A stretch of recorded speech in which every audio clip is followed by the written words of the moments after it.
அஸ்ஸலாமு அலைக்கும் வரஹ்மத்துல்லாஹ். பிஸ்மில்லா அல்ஹம்துலில்லாஹ்.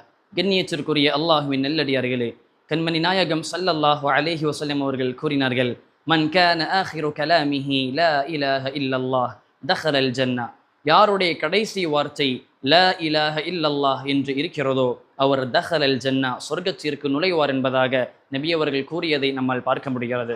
ஆதலால் அன்பார்ந்த அருமை சகோதர சகோதரிகளே, அப்படி நாம் மரணிக்கும் பொழுது நம்முடைய வாயிலிருந்து இந்த கலிமா லா இலாஹ இல்லல்லாஹ் என்று வர வேண்டும் என்று சொன்னால், அன்பார்ந்த அருமை சகோதரர்களே, நாம் வாழும் பொழுது நாம் அல்லாஹ்விற்கு இணை கற்பிக்காமல் ஒரு நல்ல முஸ்லீமாக, நல்ல முக்மீனாக, அல்லாஹுவை மட்டும் நாம் வணங்குபவர்களாக, நபி அவர்கள் எதை கற்றுக் கொடுத்தார்களோ அதை மட்டும் நம்முடைய வாழ்க்கையில் அமல்படுத்துபவர்களாக நாம் இருக்க வேண்டும்.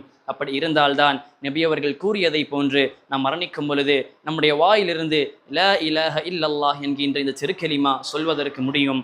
ஆதலால் நபி அவர்கள் கற்றுக் கொடுத்ததை மட்டும் நம்முடைய வாழ்க்கையில் அமல்படுத்துவோமாக. அல்லாஹ் ரப்புல் ஆலமீன் அவனுக்கு ஒரு பொழுதும் இணை வைக்காமல் நல்ல முஸ்லிமாக நாம் மாறுவோமாக. நாம் மரணிக்கும் பொழுது இந்த திருக்கலிமாவை சொல்லக்கூடிய பாக்கியத்தை நம் அனைவருக்கும் தந்து அருள் புரியட்டும். அஸ்ஸலாமு அலைக்கும் வரஹ்மத்துல்லாஹி வபரகாத்துஹு.